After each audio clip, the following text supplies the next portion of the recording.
guys, I'm Sheri Vegas, and in this tutorial today I'm going to be doing a complete beginner's guide to working with Jesmonite.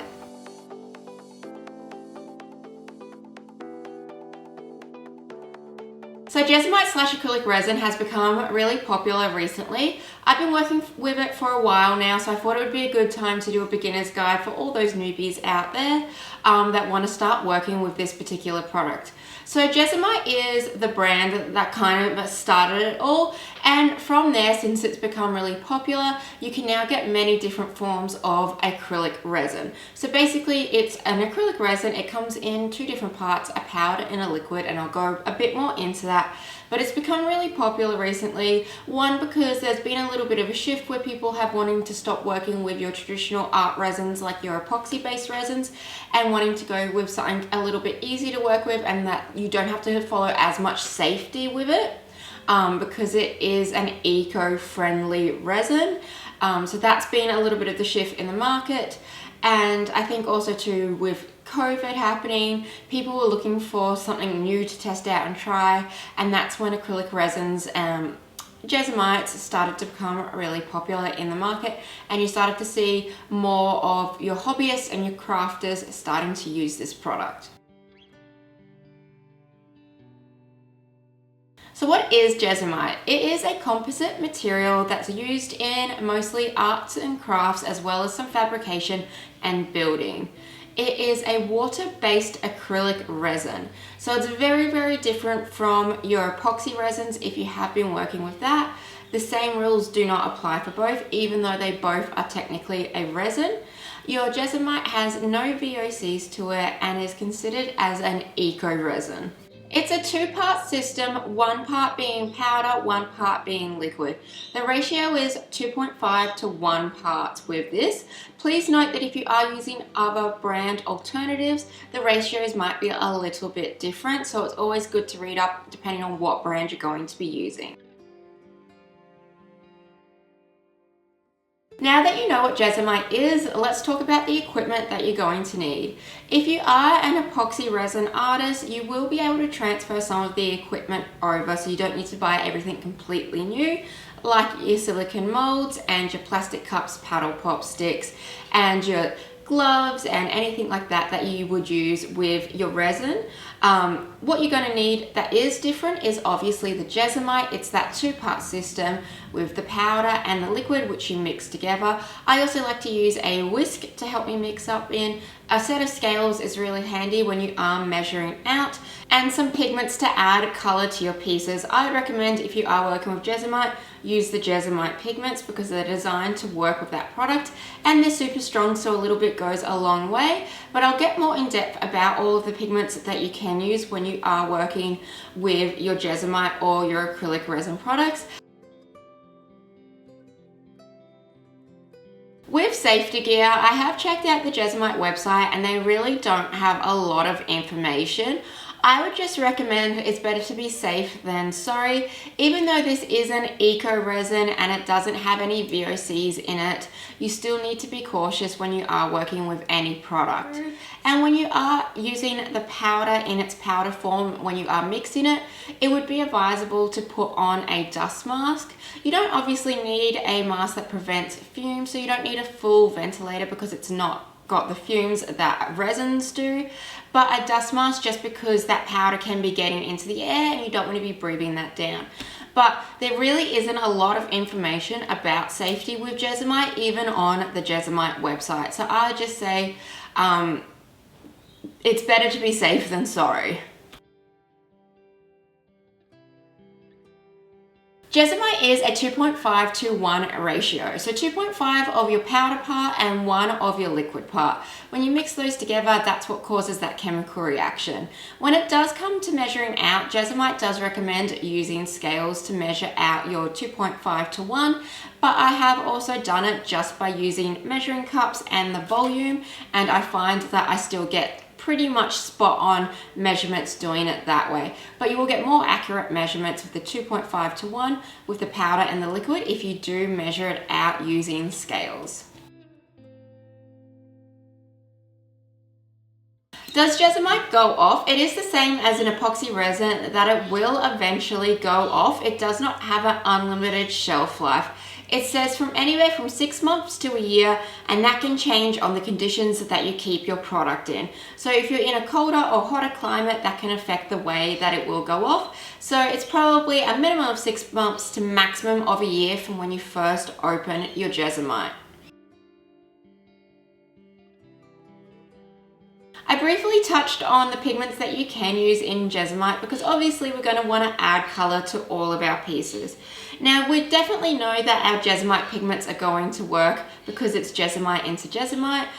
These are really strong. There is a very limited color range with these through the Jesmonite brand, but there are a few new brands popping up that are selling Jesmonite pigments. So I'd recommend if you want to get like different shades and if you don't want to have to mix new colors every single time you make a new piece, then go and look them up on Etsy and eBay. If you type in Jesmonite pigments, they will come up. Also, your mica powders that you do use in your epoxy resins can transfer over really nicely into your Jesmonite.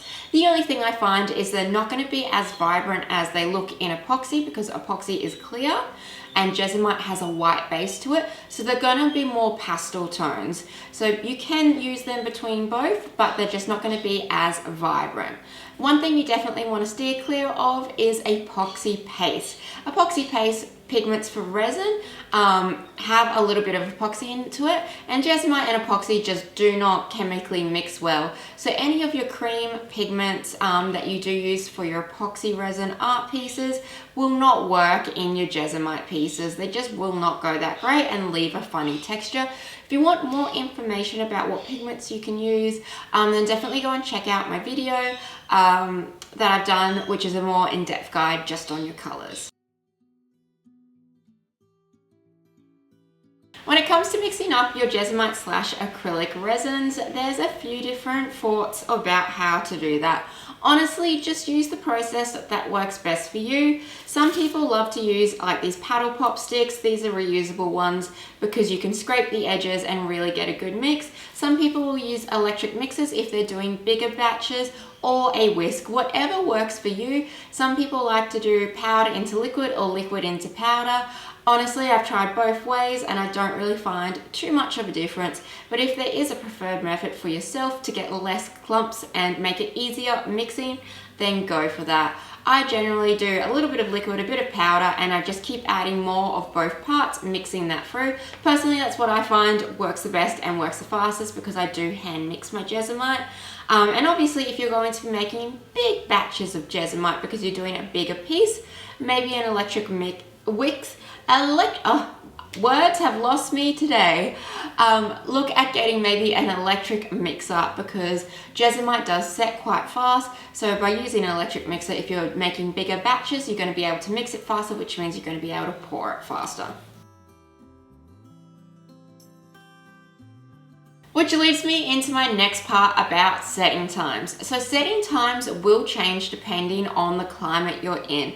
So if you are somewhere hot, it is going to set faster than if you are somewhere cool, but it says you get about 20 to 40 minutes working time. 20 minutes probably is the minimum, and 40 minutes is around the maximum. I find that changes when I work with it throughout summer and winter in Australia. In summer, I find it sets super fast that I can only make a few pieces at a time, but in winter, I have a bit longer to work with it.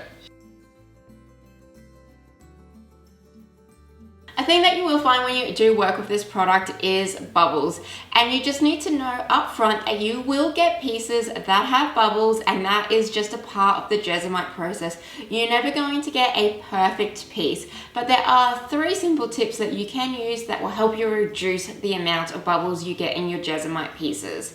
So the first tip is if you are going to be doing any solid colors, you can just go in and paint a really thin coat of the Jesmonite the whole way around.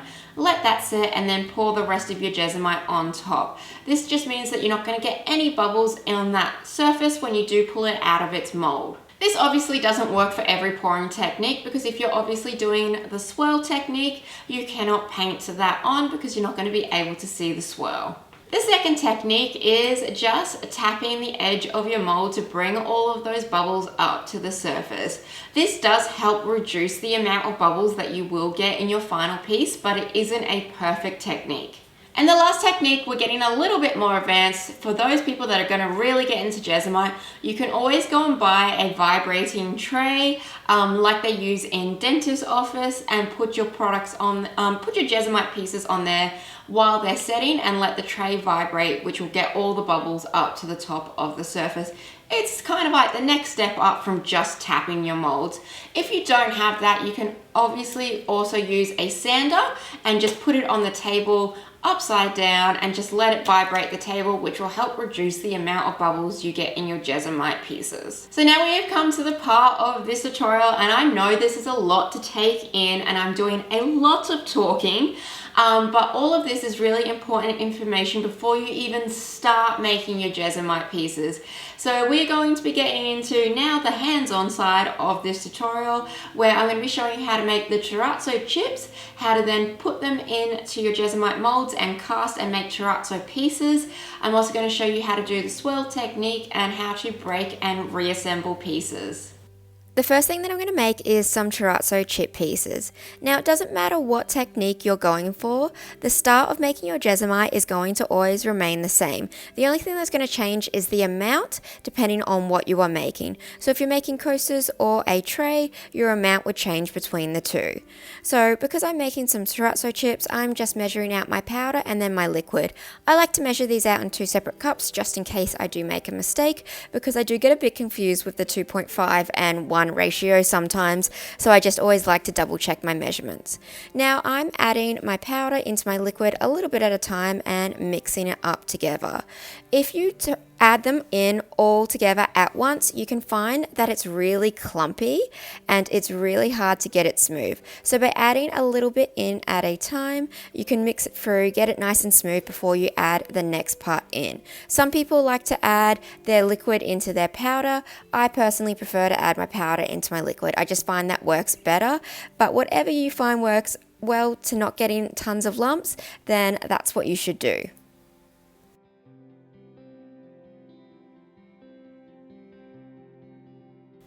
Now, because I'm using the Jesmonite liquid pigment, I like to add it in at this stage once I've mixed up the Jesmonite.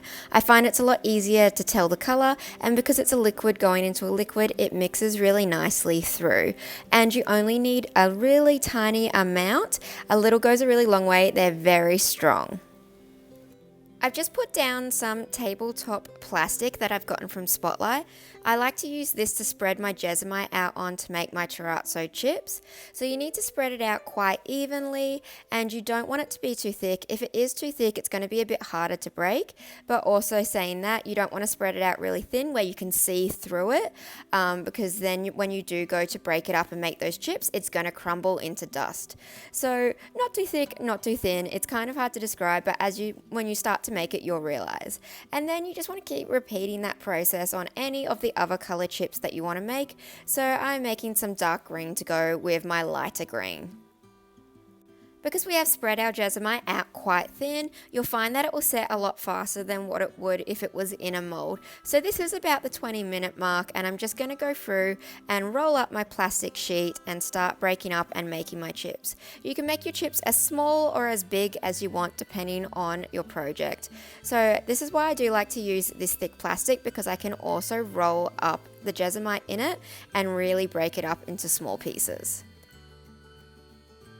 Once you have all of your Jesmonite chip colors made, you can then start making your terrazzo piece. So I've just mixed up a new batch of Jesmonite, and I've added a little bit of color to it, this soft pink, and I'm going to be adding a few different colors of my Jesmonite chips. And this is going to give me that terrazzo effect, which is really popular at the moment. So you can add as many colors in, and if you wanted to, you don't have to color your base Jesmonite that you're mixing your chips in. You can just leave that natural or make it white. But I just thought pink would be a cool color to do with these other colors that I'm adding in. You do want to have a decent amount of chips into your Jesmonite, and you need it to be a little bit clumpy. More is more in this, because we want to be able to see them when we do take this out of the mold. I would say probably a 60% of your liquid Jesmonite to 40% of your terrazzo chips. If you don't add enough terrazzo chips, you will find that when you go to sand it back, you're not going to see a lot of them coming to the surface. So you do need to go quite heavy on that. And once you're happy with your mixture, all you need to do is just pour it into a silicone mold. Silicone molds are great for working with Jesmonite the same way they're great for working with resin, because once the piece sets, the silicone mold is easy to peel off the Jesmonite. I like to give it a really good tap just to help settle my Jesmonite in, and also too, this helps just bring up bubbles. Now the second technique that I'm doing is the break, where you break a Jesmonite piece in half and then you put half of the piece back into the mold and then mix up a new batch of Jesmonite and fill the other side of the mold up. This is a really cool technique because you can do like half terrazzo, half plain, or half swirl, half plain, it's up to you. I also find when I do put my piece back into the mold, I like to put something heavy on it just so that way when I do pour the new side of that Jesmonite, it doesn't leak under too much and I don't get any like uneven surface. So I've just placed my hammer on top. Now when you do the break, you just want to make sure that the piece is fully set before you do try to break it. If it has gone super hard, you can use a hammer like I did, or if you've gotten it in that time where it's set but it's not super hard yet, a lot of the time you can just break it with your hands.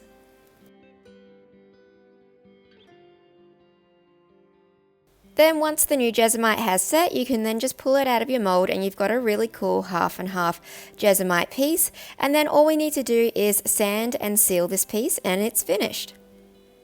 The third technique that I'm going to do is the swirl. So my favorite way of doing this is just by mixing up 2 or 3 different colors of Jesmonite and then just pouring one part into the other and then pouring that out into my mold, and you get a really beautiful swirl effect. When you do add your second or your third color into your first color, do not mix those together because we want it to swirl as we pour it out. Then I just like to give it a really good tap so that way it moves around my mold. You want to be really careful not to like move this too much because we don't want to lose those pretty swirl patterns.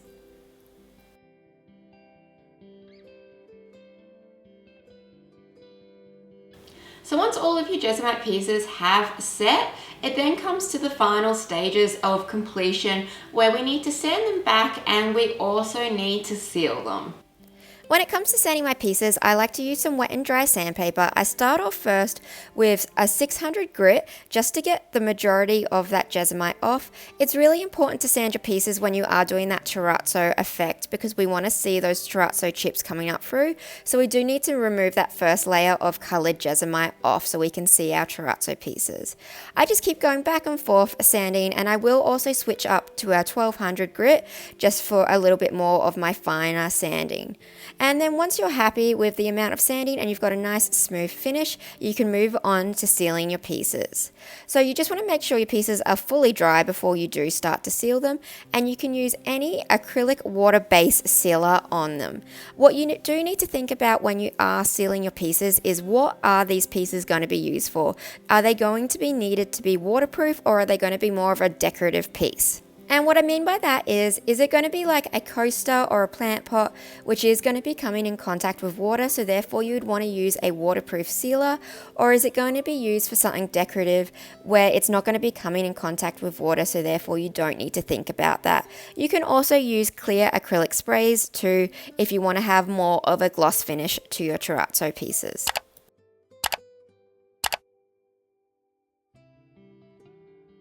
Now I've mentioned epoxy resin a lot this whole way through, so I know you're probably going to be asking, can I use epoxy resin and Jesmonite together?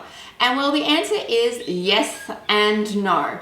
So the first thing you need to know is that Jesmonite will not stick to set epoxy, but epoxy will stick to set Jesmonite. So if you've watched a few of my tutorials back before where I've snapped pieces of Jesmonite and then poured epoxy on top to create new pieces, and I've had a lot of people in my comments say I've done that but it wouldn't stick. And well, basically what I have worked out is that As long as the Jesmonite is set, you can pour epoxy onto it because epoxy resins love something with texture to stick to, and you're going to get a piece that stays. But if you try to do it the other way around, where you do a piece of epoxy first, let that set, and then pour your Jesmonite on top of that, the Jesmonite just doesn't have enough grip to it, and it won't be able to grip to the resin, and you'll find it will crumble away. So I hope that has answered that question about why some pieces will stick together and some pieces don't. It always has to be epoxy onto Jesmonite, not Jesmonite onto epoxy. And now that we've made all of our pieces, let's talk about cleaning up. So the first thing you can do is, while your Jesmonite is still wet before it's set, you can always just grab a paper towel and wipe off all of your tools if they're all plastic or metal, and then you can just keep reusing them that way. You can also just let all of the Jesmonite just set in the cup, because hopefully you've measured out correctly and there's only a little bit left. And then once it's set in the cup, you can then break it up and make more terrazzo chips with it. So it's a really great product because you won't have a lot of waste. All the other thing is, they do say because it is dissolvable, on the website they do say you can just wash it out with soap and water. I have tried that and found that once it's kind of set, you can't really wash it out with soap and water. It just kind of comes out in bits. So generally I kind of prefer to just press my cup and let it all crack off and put more terrazzo chips away. But I do find if you can get it before it's fully set, you can wash it out with some soap and water. And it's probably not going to affect going down your sink, but I do prefer to do it in outside with the hose if I get it before it does fully set. But so far my favorite method is to just let it set and pick it all off. So this is the end of this tutorial. I know it's been pretty long, but it is a beginner's guide, so I wanted to give you a lot of information, like everything you need to know to get straight into it and not make any mistakes with it. If you found it has been helpful, please give it a big thumbs up, as it helps my channel out and lets YouTube know to share this video to more people that would be interested in learning about Jesmonite or acrylic resin if you're using a different brand. I've also just wanted to say that if you are in Australia, I have found the Barnes 410 mg is pretty similar to Jesmonite, and it's cheaper. So if you are in Australia and you can get a hold of that, I would recommend getting a hold of that because it is cheaper and it works pretty much the same. And you can also use the Barnes tints in those ones as well. But if not, you can go and check out some of these other brands that sell it as well. I've only worked with Jesmonite and the Barnes one, so I can't say about these other brands whether they work well or not. But if you want me to try, test out the other brands, just let me know and I definitely will give them a go. I'll go and order some, so that way, because I know a lot of you guys are from all different places in the world, so I'm happy to order some from overseas and then try it out and let you guys know if it is comparable to Jesmonite. But I feel like I am rambling on, so if you found this video helpful, please give it a big thumbs up. If you have any questions, feel free to leave them in the comment box below. And if you are new to my channel and you want to learn more about acrylic resins and Jesmonite or epoxy resins or candle making, definitely subscribe because I do videos on all of those topics. Thank you guys so much for watching.